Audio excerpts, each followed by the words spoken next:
ایک بھی نیکی ایسی نہیں ہوگی جس کا بدلہ میرا مولا قیامت میں نہ عطا فرمائے گا۔ اب آئیے قرآن مقدس کی آگے کی بات کی طرف۔ قرآن کہتا ہے فَمَنْ زُحْزِحَ عَنِ النَّارِ، جو جہنم سے بچا لیا گیا، وَأُدْخِلَ الْجَنَّةَ فَقَدْ فَازَ، اور جنت میں داخل کر دیا گیا، بے شک وہ کامیاب ہو گیا۔ مجھے آج اسی پر گفتگو کرنی ہے کہ اصل کامیابی کیا ہے، تاکہ سوچ تھوڑی سی درست ہو جائے۔ تو قرآن کہتا ہے کہ اصل کامیابی یہ ہے کہ جہنم سے بچا لیے جاؤ، اصل کامیابی یہ ہے کہ جنت میں داخل کر دیے جاؤ۔ جب تک کہ تمہارا قدم جنت میں نہیں پڑ جاتا، اپنے آپ کو کبھی کامیاب تصور نہ کرنا۔ میرے پیارے آقا صلی اللہ تعالی علیہ وسلم کے پیارے دیوانوں، اب آپ میں سے کوئی شخص یہ کہہ سکتا ہے کہ بھئی دنیا میں ایک بچہ جب اسکول کے اندر ایگزام میں پاس ہوتا ہے تو ہم کہتے ہیں ہمارا بچہ کامیاب ہو گیا، الیکشن کے اندر کوئی کینڈیڈیٹ جیتتا ہے تو کہتے ہیں یہ کامیاب ہو گیا، مقابلے کے اندر کوئی جیتتا ہے تو ہم کہتے ہیں یہ کامیاب ہو گیا۔ لیکن میرے پیارے آقا صلی اللہ علیہ وسلم کے پیارے دیوانوں، یہ ساری کامیابیوں کا معاملہ یہ ہے کہ یہ لمحاتی کامیابی ہیں۔ آپ اگر اسی سرزمین پر دیکھیں، اسی ملک میں دیکھیں تو آپ کو پتا چلے گا کل تک جو وزیر اعظم تھے آج پتا نہیں وہ کہاں ہیں، کل تک جو وزیر اعلیٰ تھے وہ پتا نہیں کہاں ہیں، کل تک جو چیف منسٹر تھے وہ کہاں ہیں پتا نہیں۔ پتا چلا آج کی سچویشن یہ ہے کہ کسی کو تاج پرماننٹ نہیں ملتا، بلکہ تاج چند دنوں کے لیے ملتا ہے، پھر اتر جاتا ہے، پھر اتار دیا جاتا ہے۔ کل تک جو باڈی گارڈ کے درمیان زندگی گزارتے تھے آج ان کے ساتھ کوئی دوسرا نظر نہیں آتا، تنہا گلیوں میں گھومتے نظر آتے ہیں۔ کل تک بزنس میں جو کامیاب تھے ایسے بہت سارے لوگ زمین کے اوپر بیٹھتے ہوئے نظر آئیں گے، اور کاروباری دیوالیے پن کی وجہ سے وہ کامیابی سے ناکامی کے مسافر بنتے نظر آئیں گے۔ ایسے ہی امتحان میں بہت سارے کامیاب ہونے والے بچے آگے چل کر کے ناکامی کا منہ دیکھتے نظر آئیں گے۔ دنیا کی کوئی بھی کامیابی پرماننٹ نہیں ہے، لیکن جنت ایسی جگہ ہے کہ جہاں ایک مرتبہ داخل کر دیا جائے گا تو وہاں سے پھر نکالا نہیں جائے گا۔ وہاں ملنے والا تاج ایسا تاج ہے جو ہمیشہ کے لیے اس کے سر پر سجا رہے گا۔ تو اصل کامیابی دنیا کی نہیں ہے، اصل کامیابی جنت کی ہے، آخرت کی کامیابی ہے۔ اور صحابہ اسی کامیابی کے لیے پوری زندگی گزارتے تھے۔ اس فانی دنیا کے لیے انہوں نے کچھ نہیں کیا۔ ہم لوگوں کو اگر کہیں سفر کرنا ہو، بلکہ میں ایک چھوٹی سی بات آپ سب کی سمجھ میں آئے اس طرح سے عرض کروں، اگر آپ کو دوسری جگہ اپنا گھر منتقل کرنا ہے، یعنی آپ جہاں رہ رہے ہیں وہاں سے آپ دوسرے گھر میں رہنے کے لیے جانا چاہتے ہیں تو پورا دن بلکہ کئی دن لگیں گے آپ کے گھر کے سامان کو ٹرانسفر کرنے کے اندر۔ ایک دن کبڈ جا رہا ہے، ایک دن فرنیچر جا رہا ہے، ایک دن بیگ جا رہی ہیں، ایک دن صوفے جا رہے ہیں، یہ ساری چیزیں جا رہی ہیں، تو ٹرانسفر میں اتنا وقت لگے گا اس لیے کہ سامان ہم نے اتنا جمع کر رکھا ہے۔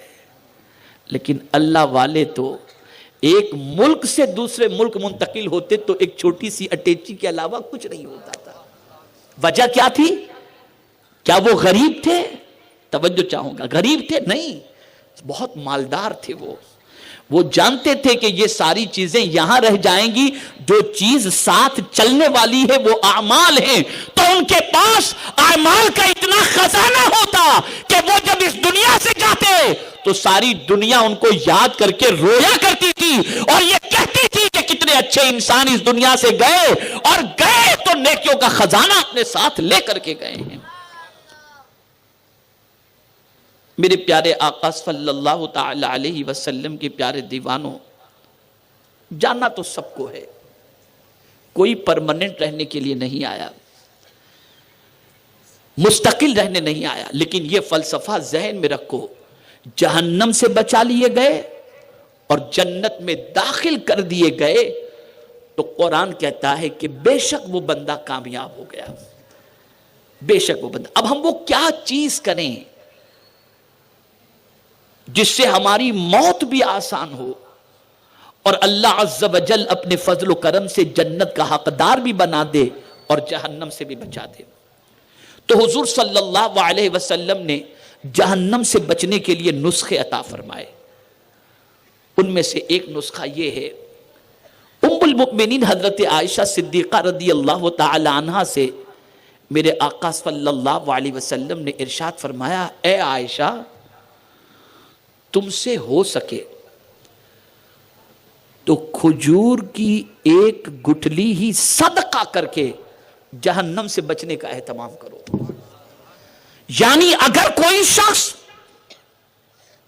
صدقہ کرتا ہے تو اللہ رب العزت جل جلالہ صدقے کی وجہ سے بری موت سے بھی بچا لیتا ہے اور جہنم سے بھی بچا لیا کرتا ہے۔ صدقہ ایسا عمل ہے، اور یہی وجہ ہے کہ اللہ والوں کی زندگی اٹھا کر دیکھو تو اللہ والا کہتے ہی اسے ہیں جو اللہ کے نام پر لٹانے والا ہو۔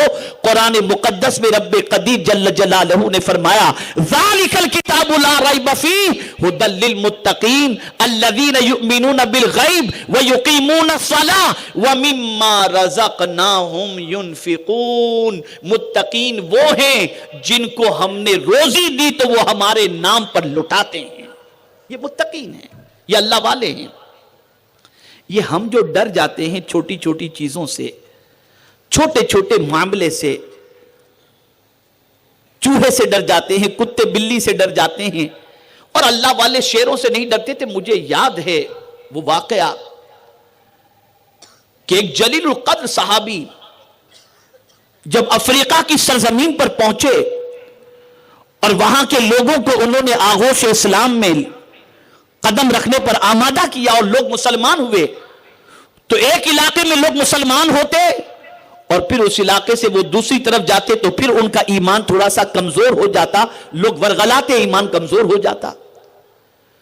اب وہ صحابی رسول نے پلان بنایا تھا کہ ہم یہاں سے رخصت ہو جائیں گے کسی کو مقرر کر کے، لیکن جب آپ نے دیکھا کہ وہاں کے لوگوں کی سچویشن بدلتی رہتی ہے تو آپ نے پلان بنایا کہ اب یہاں سے ہم کو جانا نہیں ہے، مستقل یہاں فوجی چھاونی ہم کو بنانی ہے اور یہیں پر ہم کو قیام کرنا ہے تاکہ لوگ اسلام پر ثابت قدم رہ سکیں۔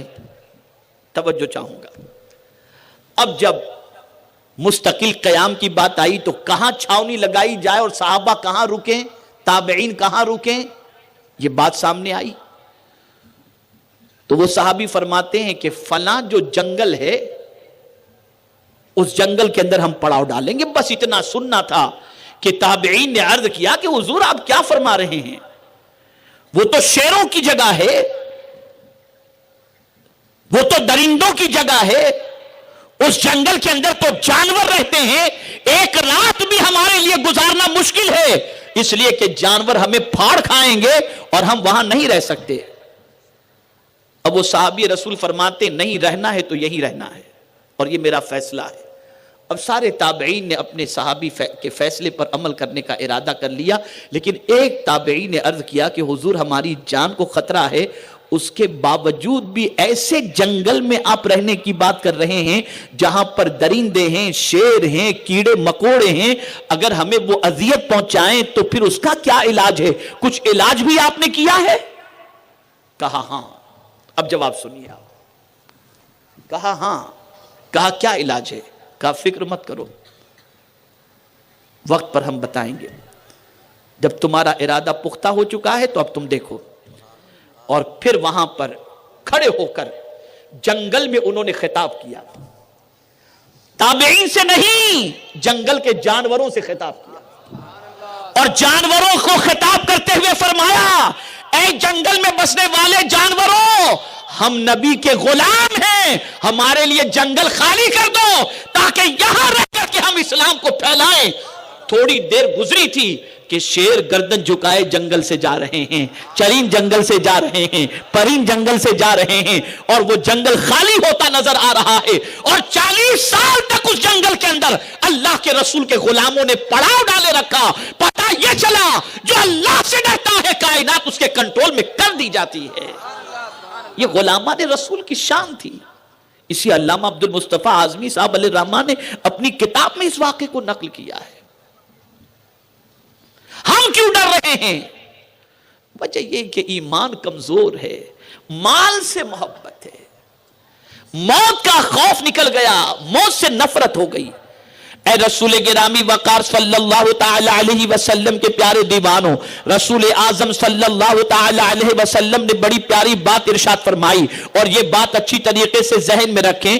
بہت سارے مسلمان نا امیدی کے شکار ہوتے ہیں، بہت سارے مسلمان افسردگی کے شکار ہوتے ہیں، بہت سارے مسلمان اللہ سے بدگمان ہوتے ہیں اور یہ سوچتے ہیں کہ پتہ نہیں مرنے کے بعد ہمارے ساتھ کیا سلوک ہو، پتہ نہیں اللہ عز و جل ہمارے ساتھ کیا فیصلہ فرمائے. تو یاد رکھیں میرے پیارے آقا صلی اللہ تعالی علیہ وسلم کے پیارے دیوانوں، اللہ عز و جل کی بارگاہ میں سچی توبہ کی عادت اپنائیں، اللہ کی بارگاہ میں گناہوں سے معافی مانگا کریں. اور یاد رکھو میرے پیارے آقا صلی اللہ تعالی علیہ وسلم کے پیارے دیوانوں، اللہ سے اچھی امید رکھیں. ہم اور آپ اللہ کے بندے ہیں، اللہ اپنے بندوں سے محبت فرماتا ہے.